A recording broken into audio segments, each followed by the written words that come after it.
Looking at our present situation, strictly as a banker, I would have to say that the numbers are not on your side. Well, perhaps you fail to take into account my hidden assets.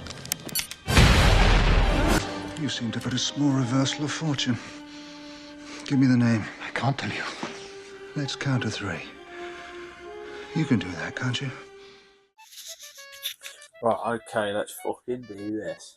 Welcome back to the Mr. Alright Movie Review channel and our Bond Rewind series. Today we are diving into The World Is Not Enough, Pierce Brosnan's third outing as 007, released in 1999. With a rocking theme, a killer cast, and some serious emotional stakes, this one pushes Bond to new depths. So let's unpack the action and heartbreak in 5 minutes.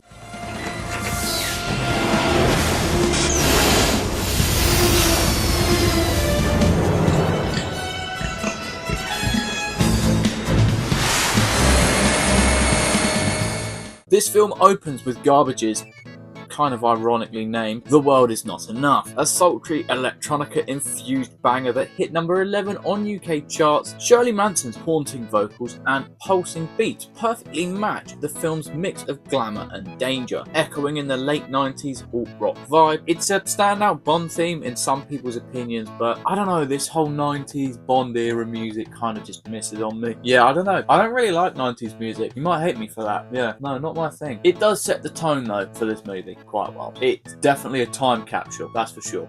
Ah, yes, the legendary 007 wit. Or at least half of it.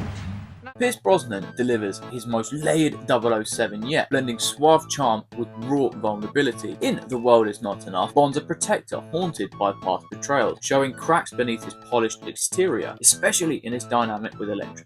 Brosnan nails the balance with witty quips in high-stakes chases, tender moments with emotional weight, and a lethal precision against his foes. His performance elevates the Brosnan era, making Bond a romantic hero, grappling with trust, captivating audiences with a mix of GoldenEye swagger and new depth that set the stage for his final film. Brosnan's joined by a stellar lineup. Sophie Marceau's Elektra is a magnetic, tragic femme fatale, while Robert Carlyle's Renard, a terrorist who feels no pain, brings chilling menace. I've definitely seen Robert in better roles before. Judi Dench's M, however, shines with rare field action, adding gravitas, and Denise Richards' Dr. Christmas Jones is cringy and a bit cheesy. It sparked debate. It was quite a polarizing role. And the name is just cheesy as fuck, man. Christmas. Some Christmas joke. The plot follows Bond protecting Elektra, an oil heiress, from Renard's nuclear scheme. Gadgets dazzle with a Q boat chase, X-ray glasses, and some inflatable jacket. The Thames boat sequence is pure spectacle, and the fun fact for this film is that this was Desmond Llewellyn's last film as Q. A bittersweet farewell because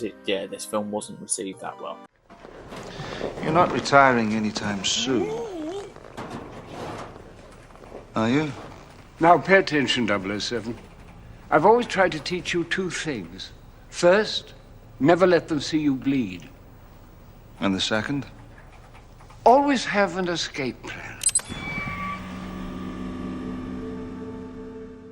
The World Is Not Enough deepens Brosnan's era, building on GoldenEye's revival and Tomorrow Never Dies spectacle by leaning into emotional stakes. Elektra's betrayal echoes Alex in GoldenEye, cementing trust as a recurring theme in this era, while the high-tech threats foreshadow Die Another Day's excess of him. Balances classic Bond, gadgets, exotic locales with a modern edge, like M's expanded role, positioning Brosnan's run as a bridge between 90s grit and early 2000s flash. However, in trying to do all of these things, it kind of didn't do anything amazingly. It was just a bit of a in the middle film, and I kind of get the mixed reception. It did only gross $361 million on a $135 million budget, which is a profit, and that's still a lot of money, but it was much softer than GoldenEye's. It scored 51% from critics and 49% from audiences on Rotten Tomatoes, with praise for Brosnan's charisma as ever and the Thames chase, but it was slammed for a convoluted plot and Denise Richards' miscasting as a scientist. Fans on X love Elektra and the action, but call Renard underwhelming, and the script messy, though it gained a cult following for its ambition.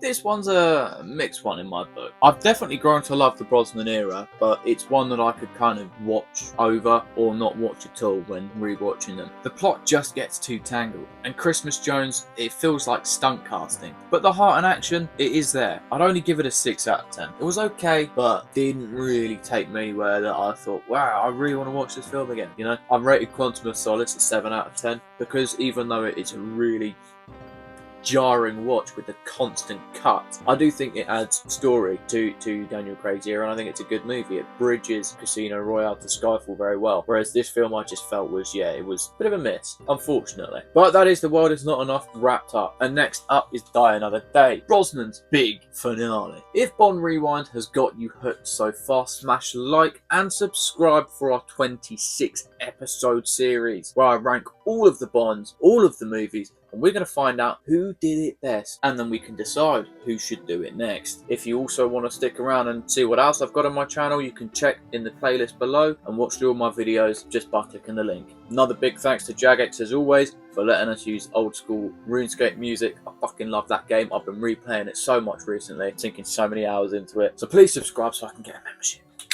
Adios, my friends.